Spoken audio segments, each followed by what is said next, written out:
कहते हैं शराब हर गम पी जाती है, लेकिन मेरे लिए ये ज़िंदगी का सबसे झूठा फ़लसफ़ा साबित हुआ। मैं जाम पे जाम खाली करती गई, लेकिन मेरे गम नहीं मिटे और फिर भी मैं खुद को खोने का जश्न मनाती रही।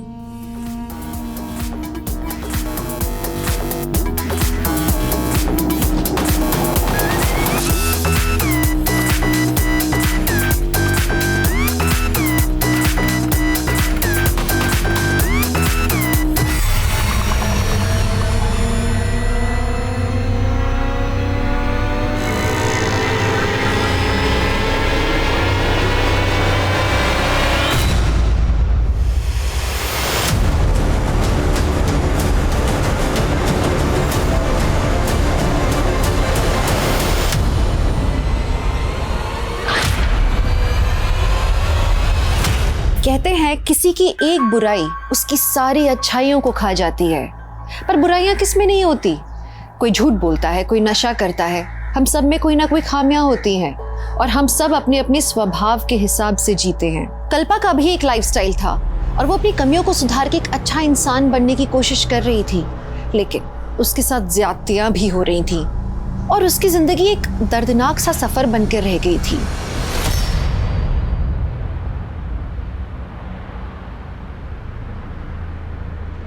जिंदगी से भागते भागते थक गई थी मैं, समझ ही नहीं पा रही थी आखिर मेरी मंजिल थी क्या। लेकिन मैं मरना नहीं चाहती थी, मुझे अपने परिवार के लिए जीना था।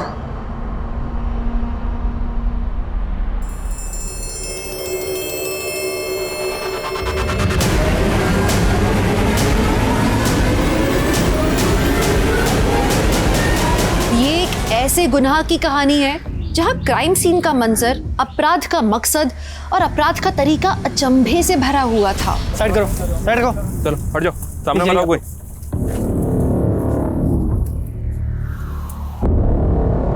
सर लगता है इस लड़की का रेप करके इसको मार के यहाँ फेंक दिया। ये एक ऐसी क्राइम मिस्ट्री थी जो पुलिस के लिए सॉल्व करना बहुत चैलेंजिंग था और उतनी ही चैलेंजिंग कल्पा की जिंदगी थी जिससे वो लगातार जूझ रही थी।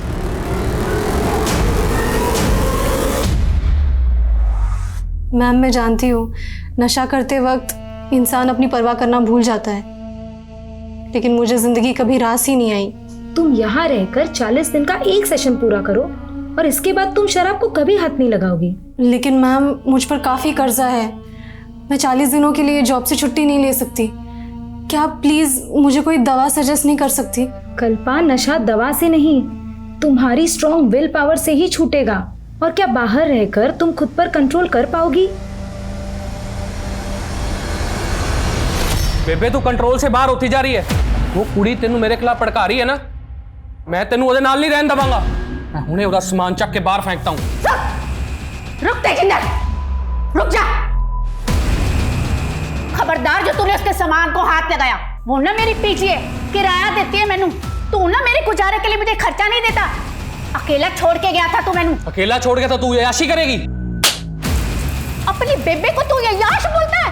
अरे शर्म नहीं आती तेनू? चल निकल यहाँ से, दफा हो जा। बेबे तू उस लड़की के लिए मेरी इज्जत तार रही है ना, देख लूंगा तुझे। खस मानू खानिया। आंटी क्या हुआ? ये तेजिंदर भैया इस तरह? अरे नाम मत ले उस कुत्ते का, सारे मूड की ना बैंड बजा के चला गया। चिल्ला चिल्ला के ना मेरा गला सूख गया है। तू जुगाड़ लाई है?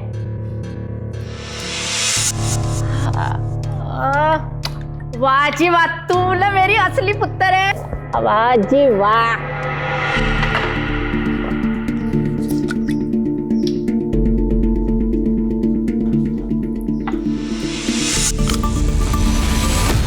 कल्पा, नशा दवा से नहीं, तुम्हारी स्ट्रॉन्ग विल पावर से ही छूटेगा।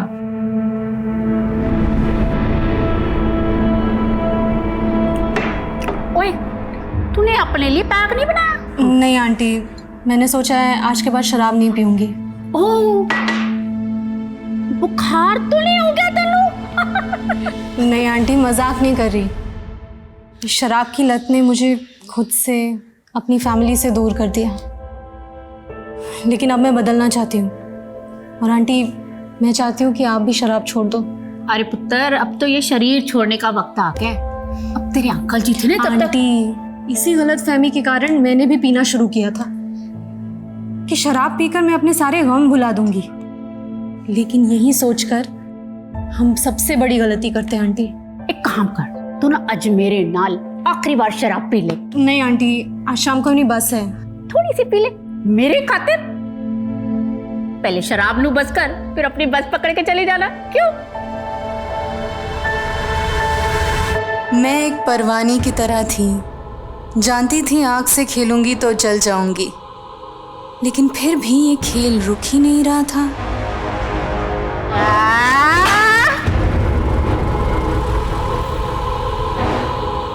टाइम क्या हुआ बेटा? 8:30 हो रहे आंटी। सर दर्द से फटा जा रहा है। एक काम करना, कंडक्टर से पूछना कि खाने के लिए बस कब रुकेगी। प्लीज बेटा। ठीक है आंटी।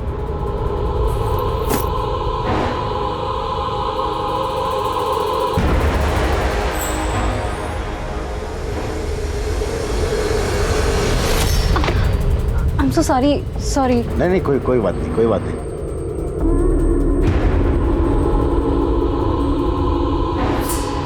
भैया, ये डिनर के लिए गाड़ी कहाँ रुकेगी? बस 10-15 मिनट में गुलशन ढाबा पहुंचने वाली है, बस वहीं रुकेगी। Okay, thank you.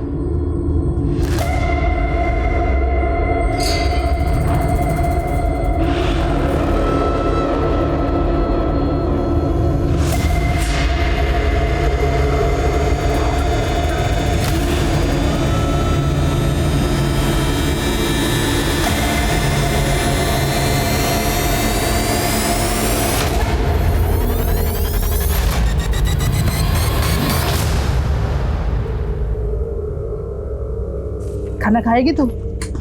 मैं अभी बस कॉफी या कुछ भी। मैं दाल रोटी फटाफट खाऊंगी।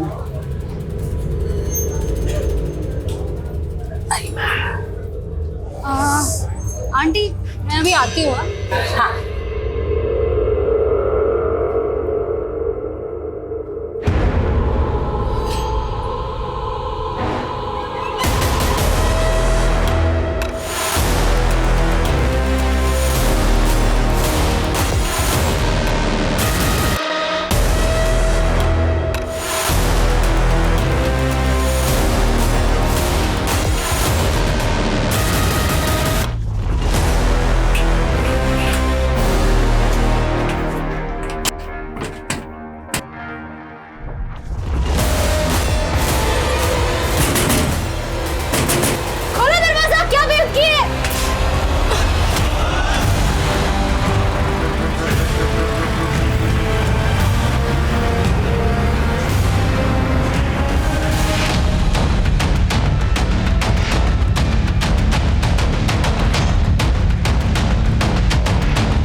पीछे हटो, साइड करो, साइड करो। चलो हट जाओ, सामने बनाओ कोई।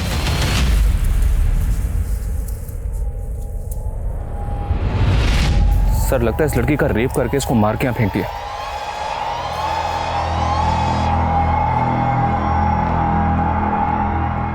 सर, इसकी तो सांसें चल रही है, ये तो जिंदा है।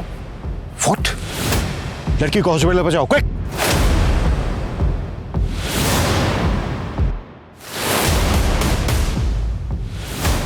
सर,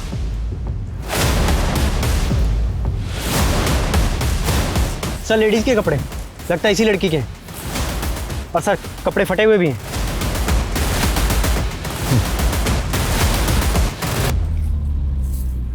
मनीष, सर, ये देखो ब्लड का निशान। लगता है लड़की को इस तरफ से लाया गया है। ये देखिए सर, यहाँ भी है, यहाँ भी है सर। आगे कहीं भी नहीं है सर ब्लड। ब्लड ट्रेल यहीं तक है सर, यहीं पे ढेर सारा खून पड़ा हुआ है। हाईवे नजदीक है सर। हो सकता है सर लड़की का रेप करके उसको चलती गाड़ी से यहाँ फेंक दिया। शायद लड़की जिंदा थी, इसलिए वो ड्रैग करके यहाँ से वहाँ चली गई। अगर लड़की का रेप करके उसको यहाँ फेंका गया होता तो लड़की के कपड़े भी यहीं होने चाहिए। लेकिन लड़की के कपड़े मिले हमें लड़की के पास। लड़की की कंडीशन देख के ऐसा लग रहा है कि जैसे बहुत ही हैवानियत के साथ उसका रेप हुआ है। Right sir. क्रिमिनल्स को लगा होगा कि लड़की मर गई, लेकिन लड़की सरवाइव कर गई। लड़की का होश में आना बेहद जरूरी है, क्योंकि ये लड़की हमें बता सकती है कि उसके साथ ये दरिंदगी किसने की है। Right sir.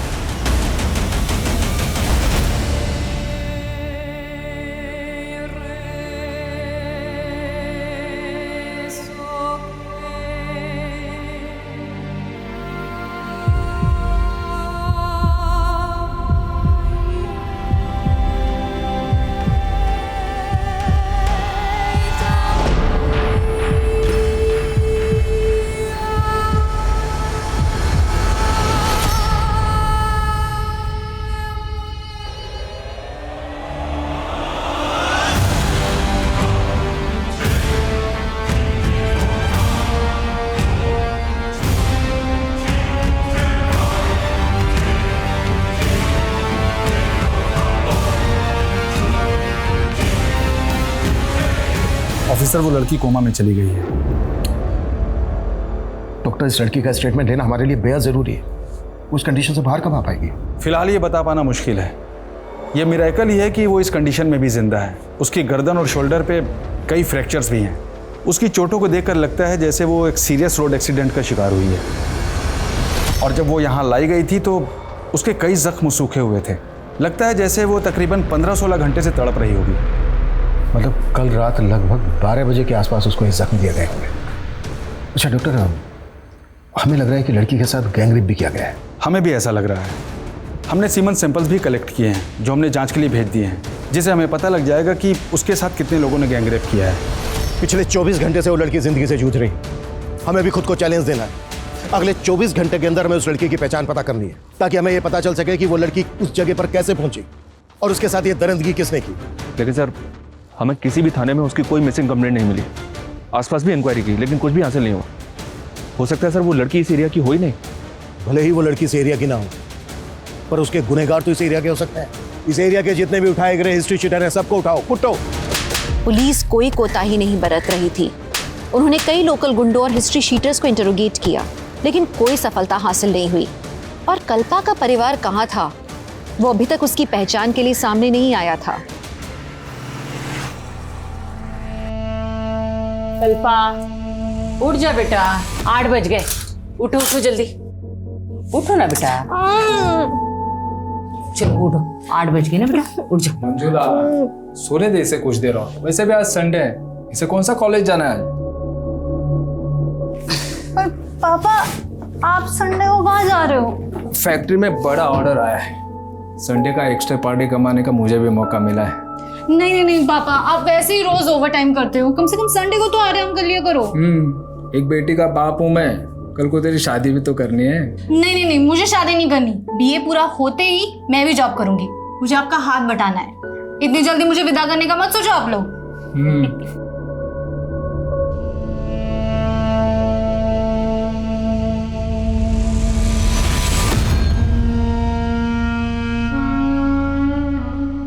उस लड़की के साथ बहुत ही हैवानियत हुई। पिछले 24 घंटे में हम कुछ भी पता नहीं कर पाए। सभी पुलिस हेडक्वार्टर में लड़की का फोटो भेज दिया सर। न्यूज़पेपर्स और सोशल मीडिया में भी लोगों से अपील की कि अगर कोई इसे जानता है तो सामने आए। लेकिन तब तक हम चुपचाप नहीं बैठ सकते। उस लड़की के साथ इतनी ज्यादती हुई है कि वो कोमा में चली गई। जिंदगी और वक्त ठहर गया उसके लिए। अगले 24 घंटे में क्या क्या एक्शन लेने वाले हो, टाइम फ्रेम करो। कैसे भी करके हमें उस लड़की की पहचान पता करनी है। Right sir.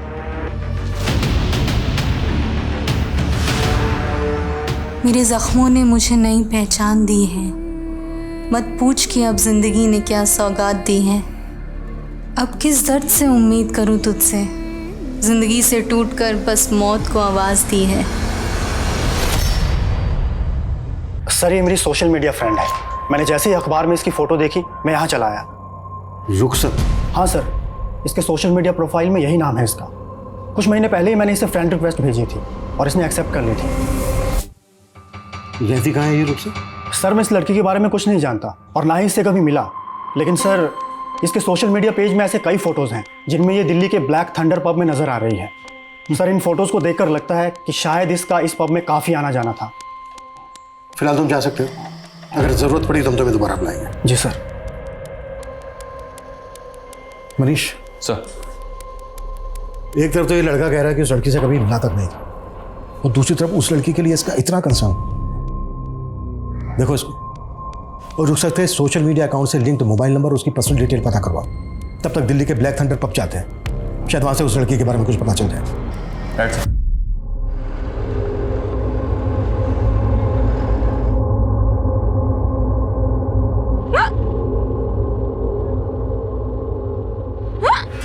लगता है तुम्हें कोई याद कर रहा है बेटा। मुझे कोई याद करे ऐसा कम ही होता है आंटी। ऐसा क्यों बोल रही है बेटा? तेरे अपने तुझे क्या याद नहीं करते? एक काम कर, ये टॉफी खा ले, हिचकियाँ कम हो जाएगी। ले। नहीं मैं ठीक हूँ आंटी। अरे ये खा ले और भी ठीक हो जाएगी। ले खा।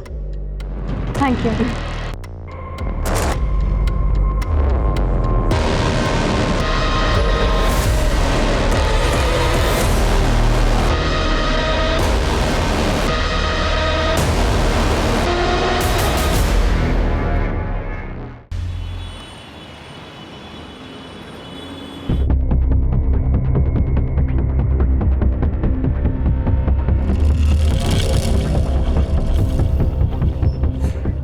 Yes sir, how can I help you?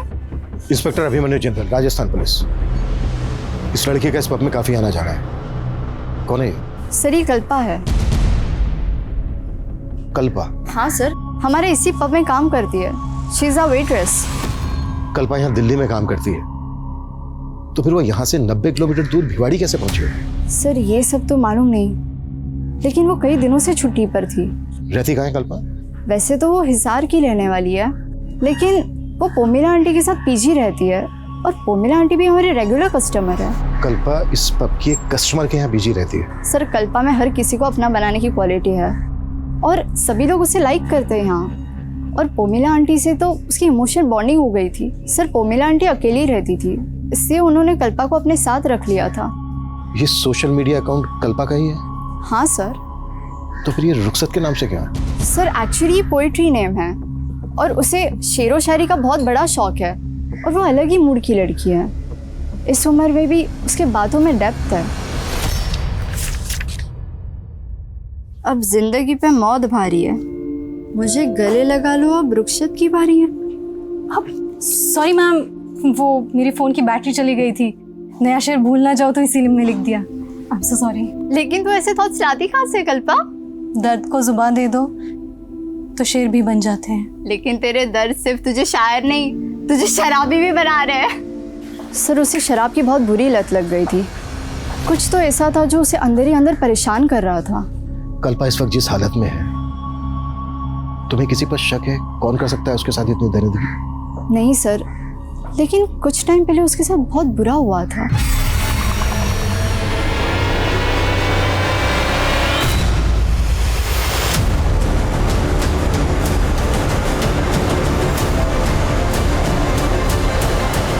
किसने किया था ये सब उसके साथ? सर ये हरकत किसने की थी इसका तो पता नहीं चला, लेकिन मैंने कल्पा को कहा था पुलिस कंप्लेंट करने के लिए, लेकिन शर्म की वजह से उसने की नहीं। और उसे रियलाइज़ भी हुआ कि ये सब कुछ उसकी ड्रिंकिंग की वजह से हुआ है। उसने मन बना भी लिया था कि वो शराब छोड़ देगी। क्या कल्पा का रेप हो गया? कल्पा इतने दिन से गायब है, आपने जानने की कोशिश नहीं की कि वो कहाँ गायब है? सर वो तो अपने परिवार वालों से मिलने गई थी। कहाँ रहता है कल्पा का परिवार? हिसार में। 4 तारीख को वो अपने भाई से फोन पे बात कर रही थी और उनका प्रोग्राम बन गया। भैया एक तो मुश्किल से आप मेरा फ़ोन उठाते हो, और ऊपर से माँ से भी बात नहीं करवा रहे। मैंने पहले ही बोला है मैं बाहर हूँ, और वैसे भी माँ तुझसे कोई बात नहीं करना चाहती। ठीक है, तो मैं घर जाके माँ से मिलती हूँ। घर आने की कोई ज़रूरत नहीं है। क्यों ज़रूरत नहीं है? वो मेरा भी घर है, और आप मुझे माँ से मिलने से नहीं रोक सकते। दरअसल उसकी अपने भाई से बनती नहीं थी। क्यों नहीं बनती? ये उनकी पर्सनल बात है, और कल्पा ने मुझे कभी कुछ नहीं बताया। वो 5 तारीख को बस से हिसार के लिए निकल गई। कश्मीरी गेट से उसकी 5 बजे बस थी। अगर वो हिसार के लिए निकली थी तो फिर भिवाड़ी कैसे पहुंच गई? ये मैं कैसे कह सकती हूँ? अब हमें कल्पा के परिवार का एड्रेस दीजिए। मेरे पास कोई एड्रेस नहीं है। कल्पा आपके यहाँ पीजी रहती थी, आपने उसका कोई तो आईडी प्रूफ लिया होगा? नहीं सर, हाँ वो मुझे किराया देती थी, लेकिन हमारा रिश्ता तो माँ बेटी जैसा था, और उसके साथ इतना सब कुछ हो जाएगा। सर मैं उससे मिलना चाहती हूँ। एक कांस्टेबल को कश्मीरी गेट भेजकर ये पता करवाओ कि 5 तारीख की शाम को कल्पा ने वहाँ से किसी बस में बोर्ड किया था क्या? और ये भी पता करवाओ कि कल्पा हिसार जाने वाली थी, वो हिसार नहीं पहुँची, तो उसकी फैमिली ने उसको ढूंढने की कोशिश करनी थी।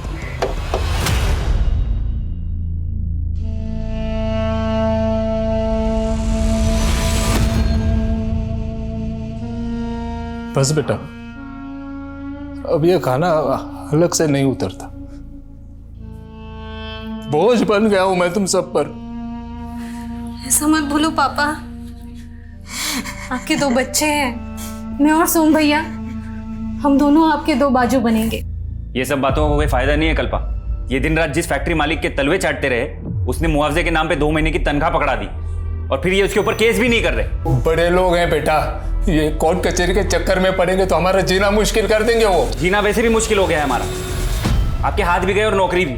तो फिर आपकी क्या रिस्पॉन्सिबिलिटी है भैया? पापा को कोसने के अलावा आप अपने लिए कोई जॉब क्यों नहीं देखते? तुझे जॉब मिल गई तो मुझे ज्यादा अकड़ मत दिखा, समझी ना?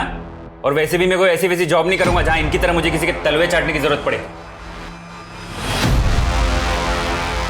पापा आप बिल्कुल परेशान मत होइए, मैं इतना कमाने लगी हूँ कि सब कुछ संभालूंगी। पापा प्लीज आप, पापा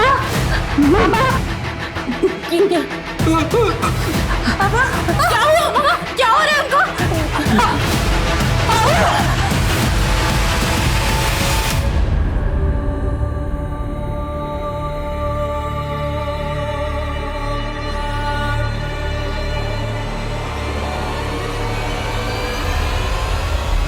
सर, ये कश्मीरी गेट बस स्टैंड की फुटेज है। 5 अक्टूबर की शाम को कल्पा ने दिल्ली से जयपुर जाने वाली बस पकड़ी थी, जबकि पौमिला ने हमें बताया था कि कल्पा उस शाम को हिसार जाने वाली थी।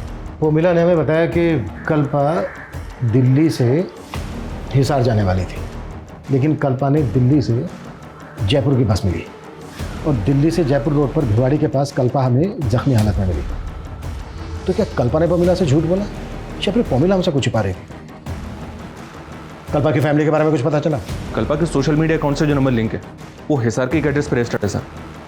इस बस के कंडक्टर ड्राइवर को बुलवा लिया? जी सर, ये लड़की हमारे बस में उस शाम को चढ़ी थी और शायद जयपुर तक का टिकट लिया था। एक जयपुर देना। जयपुर।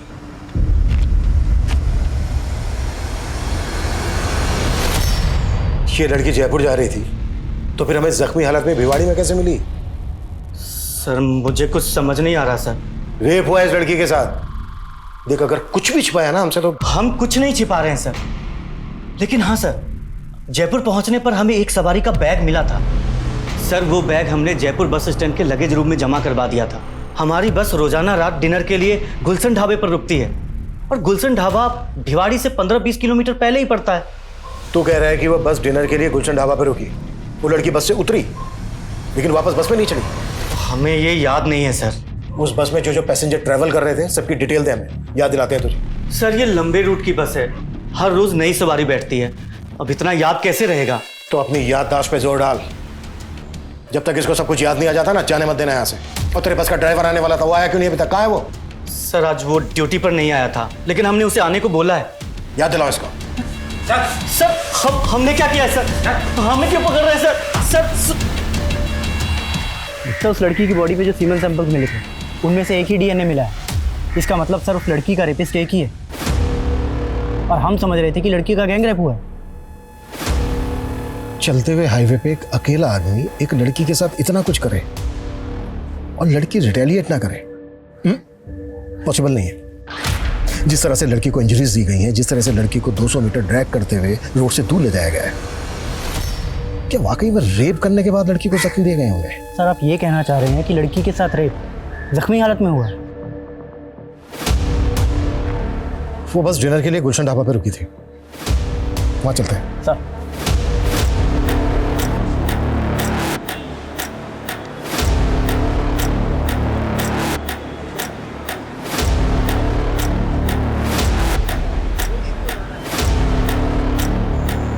हाँ साहब, ये मैडम को मैंने उस रात यहाँ पे देखा था, और इनका चेहरा मुझे अच्छे से याद है साहब, क्योंकि इनको किसी ने बाथरूम में बंद कर दिया था साहब। खोलो दरवाजा, कौन है वहां?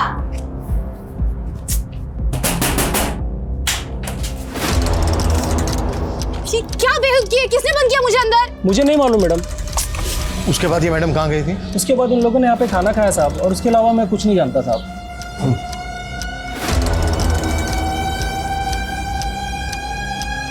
ये सीसीटीवी काम कर रहा है? जी साहब, काम कर रहा है। हमें 5 अक्टूबर की रात की फुटेज चेक करना, दिखाओ। हाँ साहब, आइए। हाँ शर्मा बोलो।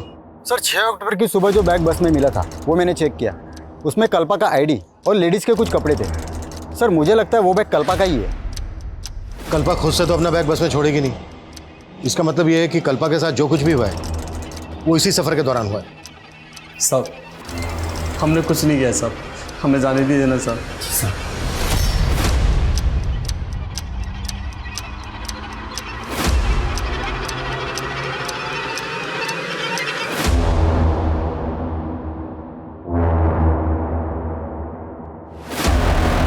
कल्पा बाथरूम की तरफ जाते हुए दिख रही है, लेकिन उसके पीछे कोई नहीं गया।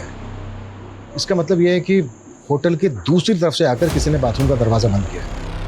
होटल के बाकी स्टाफ को खंगालो, हो सकता है उनमें से किसी की हरकत है। जाओ।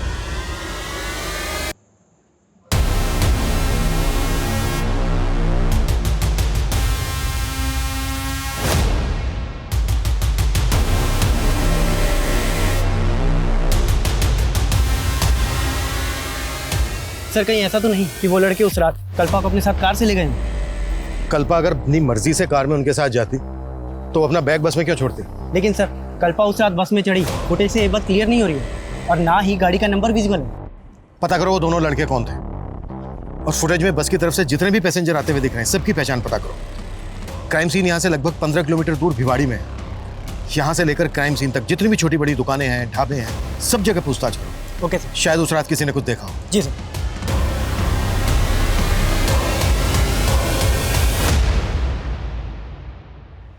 मनीष, हिसार पहुंचे? मेरी बेटी के साथ इतना सब कुछ हुआ, कहाँ है वो? मुझे उसे मिलना है, मुझे। माँ जी, हेल्प करो। माँ जी संभालिए अपने आप। माँ जी संभालिए। माँ जी को कल्पा की बहुत फिक्र लगी रहती थी, और कल्पा भी पता नहीं किन लोगों की संगत में पड़ गई और शराब पीने लग गई, और कल्पा के साथ अब ये सब। पॉमेला ने हमें बताया था कि कल्पा हिसार आने वाली थी यहीं पर। नहीं सर, कल्पा ने अपने भाई को भी ऐसा ही बताया था फोन। कहाँ है वो? बुलाइए उसे। सोम जी तो काम के लिए आउट ऑफ टाउन गए हुए, उन्होंने ऐसा हमें कुछ नहीं बताया। हमने सुना है कि सोम की कल्पा से बनते नहीं थे। नहीं सर, दोनों भाई बहन के बीच में ना सर बहुत प्यार था। पुलिस उस बस में ट्रैवल कर रहे पैसेंजर्स के साथ साथ उन 2 लड़कों की पहचान में भी जुट गई थी जो उस ढाबे में कल्पा के साथ देखे गए थे। लेकिन इस केस के कई और भी राजदार थे। जैसे जैसे ये केस आगे बढ़ रहा था, मीडिया में भी कल्पा को इंसाफ दिलाने की गूंज उठ रही थी।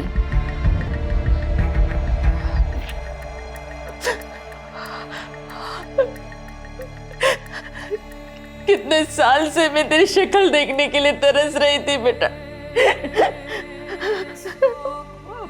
मुझे क्या पता था मैं तुझे इस साल में देखूंगी। तू चुप क्यों है बेटा? बात करना, अपने माँ से बात कर। ये अपनी माँ से क्यों नहीं बात कर रही डॉक्टर साहब? क्यों नहीं बात कर रही? माँ मुझे विश्वास नहीं हो रहा है कि आपने मुझसे बात करने के लिए फोन किया। मेरा बस चलता ना तो मैं तुझे यहाँ बुला लेती, लेकिन तेरे भाई के आगे मेरी एक भी नहीं चलती। लेकिन आप मेरे पास भी आकर रहना नहीं चाहती। सुना है तू शराब पीने लगी है, क्या ये सच है? वो माँ, बोलना। अरे सुधा, मेरा फोन देखा क्या? माँ क्या हुआ? माँ बात तो करो। माँ हेलो।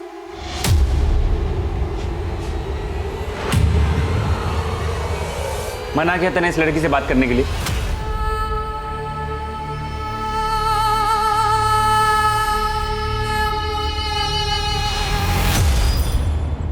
कल रात इन लोगों को तुम्हारी बस में से उतरते हुए देखा गया। हमें इनकी पहचान करनी है। कहाँ मिलेंगे ये लोग?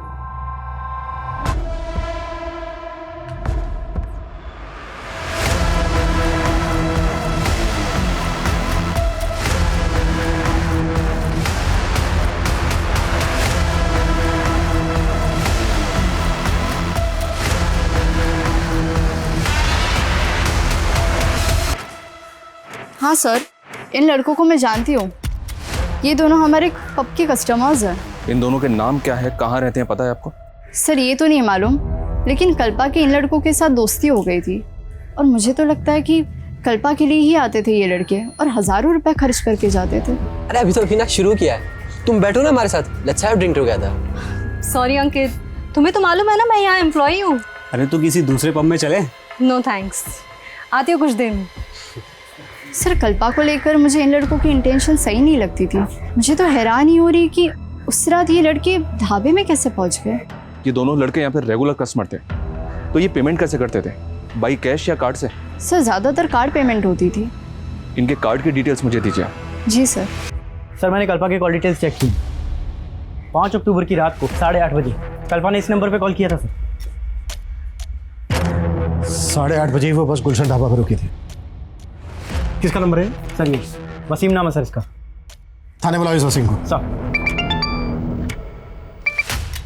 हाँ मनीष। सर मैंने उन दोनों लड़कों की बैंक डिटेल्स उनका पता लगा लिया है। राज और अंकित नाम है इन दोनों का। दिल्ली के हरिनगर में ये दोनों एक साथ रहते हैं। मैं अभी हरिनगर में ही हूँ, लेकिन इनके घर पे ताला लगा हुआ है सर। और अंकित का जो मोबाइल नंबर बैंक से लिंक है वो भी बंद आ रहा है। इसका मतलब ये दोनों लड़के इस कांड में इन्वॉल्व हैं, इसीलिए गायब है।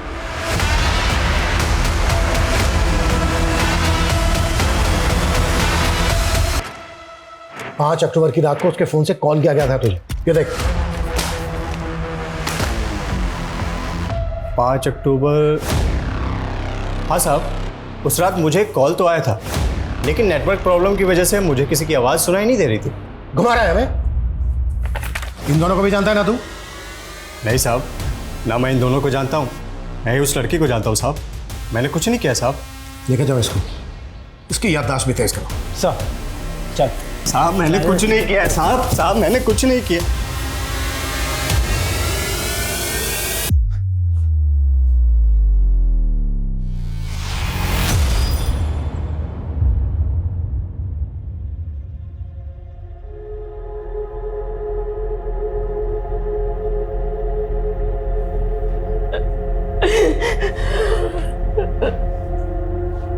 माँ ये क्या हो गया? यही चाहता था ना तू कि वो हमेशा के लिए खामोश हो जाए। देख तेरे मंसूबे पूरे हो गए। कैसी बात कर रही हो माँ? बहन है वो मेरी। लेकिन तू उसका भाई के लड़ने के लायक नहीं है। पिछले 3 साल से मैं उसकी शक्ल देखने के लिए तरस रही। सिर्फ तुम्हारी वजह से मैं अपनी बेटी की शक्ल नहीं देख पाई। सिर्फ तुम्हारी वजह से।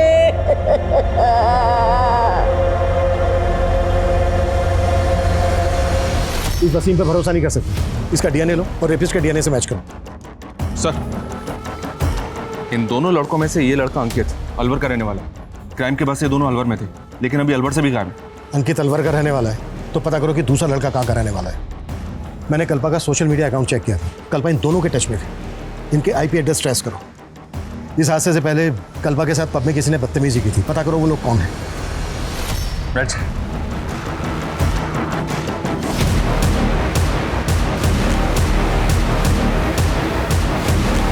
एक बात तो तय थी कि कल्पा के साथ जो भी हुआ वो उसी सफर के दौरान हुआ था, लेकिन पुलिस को ये बात समझ में नहीं आ रही थी कि अगर कल्पा हिसार के लिए निकली तो उसने बस जयपुर की क्यों पकड़ी। एक सवाल ये भी था कि कल्पा और उसके भाई के रिश्ते में खटास क्यों आई। एक सीधी साधी पारिवारिक सी लड़की शराब क्यों पीने लगी। पुलिस से जानने में लगी थी कि कल्पा के साथ कौन कौन पैसेंजर्स ट्रैवल कर रहे थे। तभी राज और अंकित जो उसके साथ ढाबे में देखे गए थे, उनमें से राज को उसके नेटिव एड्रेस चंडीगढ़ से अरेस्ट कर लिया गया। उस रात हम अलवर गए हुए थे और दिल्ली वापस जा रहे थे साहब। इत्तेफाक से कल्पना हमें उस ढाबे पे मिल गई थी साहब। और फिर जबरदस्ती उसे अपनी कार में बिठाया और ले गए। सर हम उसके साथ ज़बरदस्ती कैसे कर सकते हैं सर? वो हमारी बहुत अच्छी दोस्त थी सर।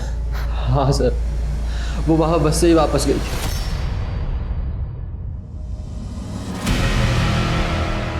हमें पता चला है कल्पा हिसार जाने वाली थी, फिर उसने अपोजिट डायरेक्शन में जाने वाली जयपुर की बस क्यों ली? जयपुर कहाँ जा रही थी वो?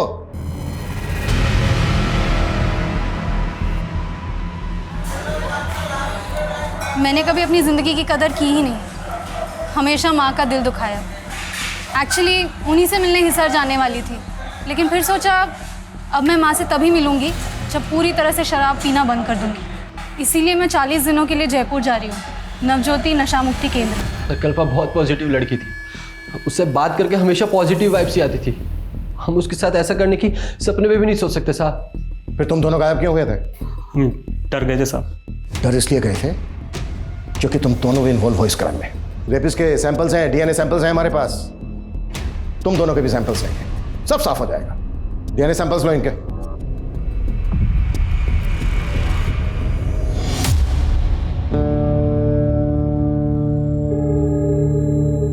देख चाय लेना। ये उस दिन काफी पुलिस दिखाई दे रही थी यहाँ।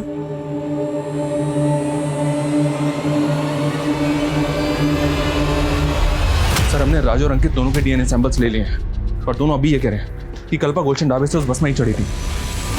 और दूसरी बात ये सर, मैंने जयपुर के नवज्योति नशा मुक्ति केंद्र से पता किया है, ये कल्पा 6 तारीख को 40 दिन के कोर्स के लिए वहाँ जाने वाली थी। तो कल्पा भिवाड़ी में उस हालत में क्यों मिली? अगर ये दोनों लड़के सही बोल रहे हैं तो क्या बस का कंडक्टर और ड्राइवर झूठ बोल रहे हैं? बस के पैसेंजर्स की पहचान पता चली? जी हाँ सर, 2 आदमियों की पहचान हुई है। ये देखिए, ये बसंत है और ये योगी, इन दोनों को थाने बुलवा लिया है।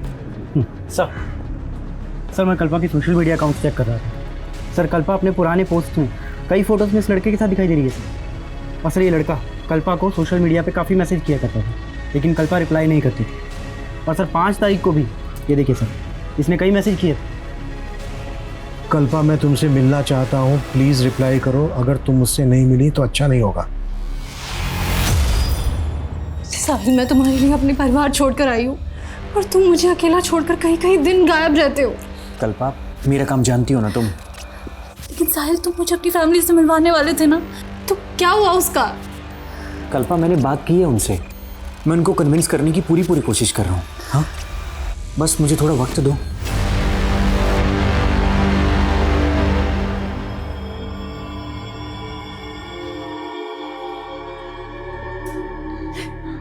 देखिए क्या हो गया मेरी बेटी का। सब पे भरोसा रखो, नहीं सोने कुड़िए, कुछ नहीं होगा इसको।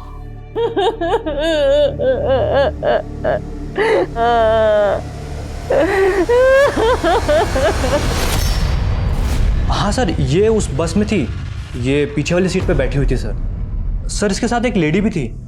दोनों को देख के ऐसा लग रहा था जैसे दोनों एक दूसरे को पहले से पहचानते हो। इनमें से देखकर बताओ कौन थी वो? ये नहीं सर। ये सर ये। तुम्हें ऐसा क्यों लगा? कल्पा इस औरत को जानती होगी? सर पूरी बस खाली पड़ी थी और फिर भी दोनों एक साथ एक ही सीट पे बैठी थी। ये बस गुलशन ढाबे पर रुकी थी, अच्छी तरह से याद करके बताओ, क्या ये औरत वापस उस बस में चढ़ी थी वहां से? सर उतना तो याद नहीं आ रहा सर।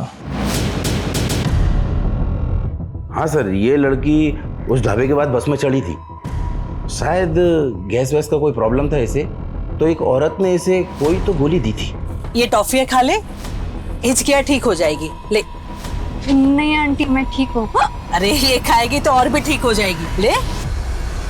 सर हो सकता है वो नशे वशे की गोली। तो तुम्हें उस औरत पे शक है? नहीं सर, पहले शक नहीं था, लेकिन अब ये सब पता चलने के बाद तो शक हो रहा है सर।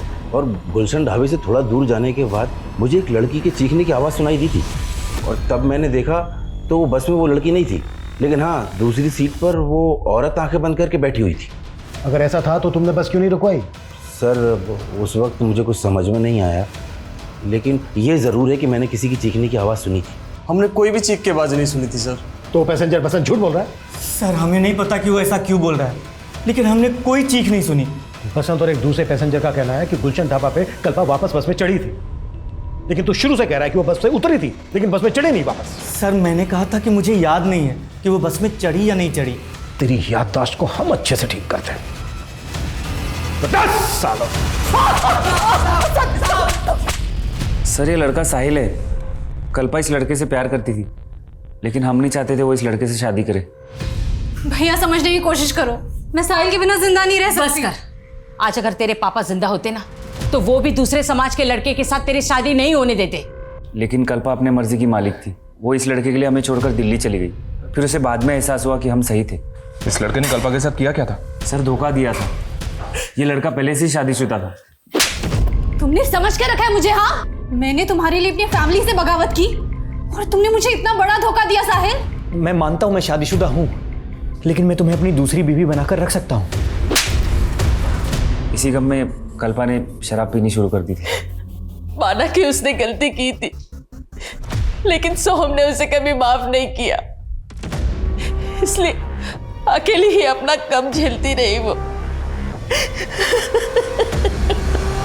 सर मैं बस के बाकी पैसेंजर्स के बारे में पता करा था, तो मुझे वसीम के कांटेक्ट में रूही नाम की औरत का नंबर मिला। सर ये है रूही। सर ये वही औरत है जो कल्पा के साथ बस में थी। सर ना मैं झूठ बोल रही हूँ और ना वसीम। उस रात मेरे फ़ोन की बैटरी चली गई थी, तो मैंने उस लड़की के फ़ोन से वसीम को फ़ोन ज़रूर किया था, लेकिन नेटवर्क प्रॉब्लम था, इसलिए हमारी बात नहीं हो पाई थी। तुमने उस रात उस लड़की को कुछ खिलाया भी था? क्या नशा मिला था उसमें? कैसी बात कर रहे सर, मैं ऐसा कुछ क्यों करूँगी? वो लड़की जख्मी हालत में हमें भिवाड़ी में मिली। भिवाड़ी से थोड़ा दूर डोसा उतरी थी तुम, और वो लड़की पूरे रास्ते तुम्हारे साथ थी। देखो कुछ भी हमसे छिपाना मत। मैं कुछ नहीं छिपा रही सर, मैं उस लड़के के साथ बैठी ज़रूर थी, लेकिन बाद में मैं आगे की सीट पे चली गई थी।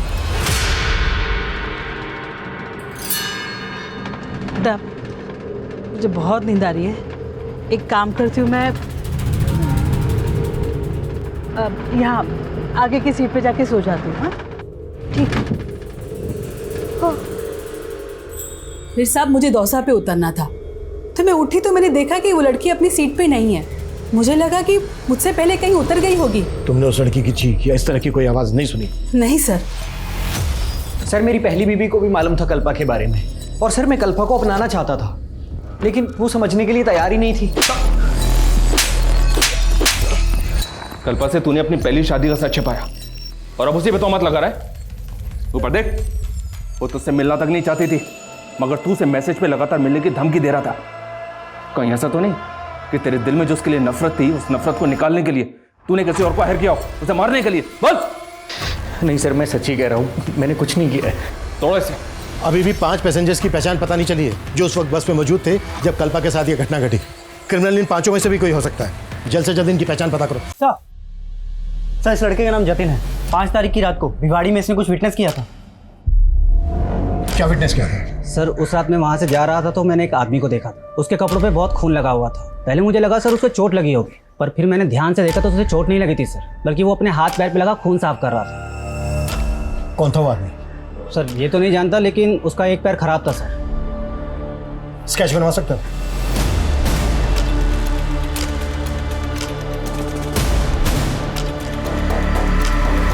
सर इसे मैं जानता हूँ, ये चने वाला बबलू है, बसों में चना बेचता है। सर उस रात हमारे बस में ये गुलशन ढाबा से चढ़ा था और दौसा में उतर गया था।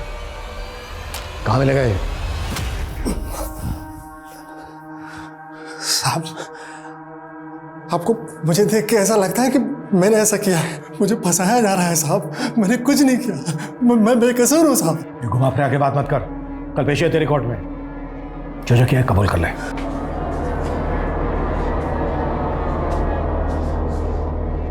नमस्ते साहब। उस रात एक विटनेस ने तुम्हारे कपड़ों और शरीर पे खून लगा देखा था, किसका खून था वो? मेरे कपड़ों पे कोई खून नहीं लगा था साहब। किसी बड़े आदमी को बचाने के लिए मुझे जैसे गरीब और फंसाया जा रहा है साहब। हमसे झूठ उगलवाने के लिए इन लोगों ने हमें बहुत टॉर्चर किया साहब। मैं बेकसूर हूँ साहब, मुझे बचा लीजिए साहब। पाठक इन्हें बाहर ले जाइए।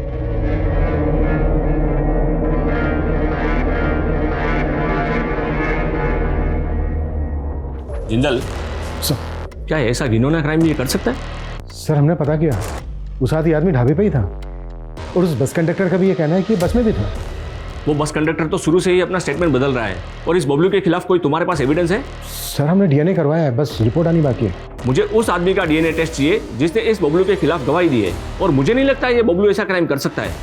मजिस्ट्रेट के ऑर्डर के बाद पुलिस ने इस केस को और बारीकी से स्टडी करना शुरू किया।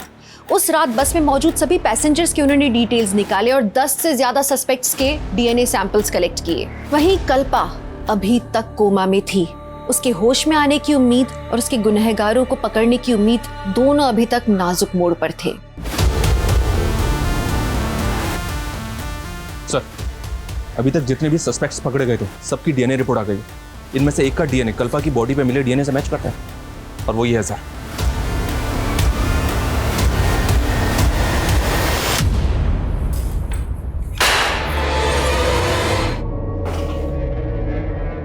हो जा शुरू। साहब, जब मैंने उस रात उस लड़की को ढाबे पे देखा ना, तो मैं देखता ही रह गया। बहुत सुंदर थी साहब वो। पहले मैंने उसको बाथरूम के अंदर बंद कर दिया, लेकिन वो बाहर आ गई। फिर मैं उसको दोबारा देखने लगा और उसकी नजर भी मुझ पे पड़ी।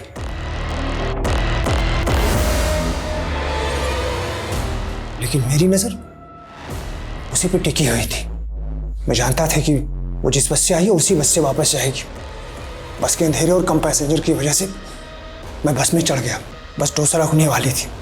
दौसा से 2-3 किलोमीटर पहले मैं उसकी सीट के पास गया और मैंने उसे बेहोश कर दिया, फिर चलती गाड़ी से फेंक दिया।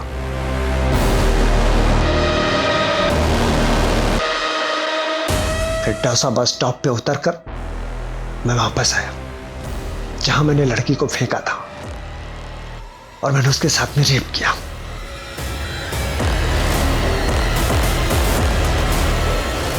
इसकी चीखें मुझे मेरे केबिन तक सुनाई देनी चाहिए।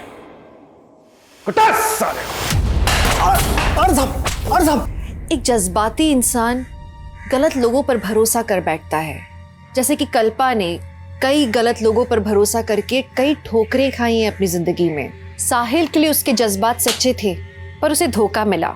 उसके परिवार के लिए उसके जज्बात सच्चे थे पर उसे सहारा नहीं मिला और वो बेचारी जूझती रही। उसके अंदर यह एहसास हमेशा से था कि उसे तबाही का नहीं, उन्नति का रास्ता अपनाना है। लेकिन फिर उसके मासूम जज्बात एक सर फेरे के चपेट में आ गए।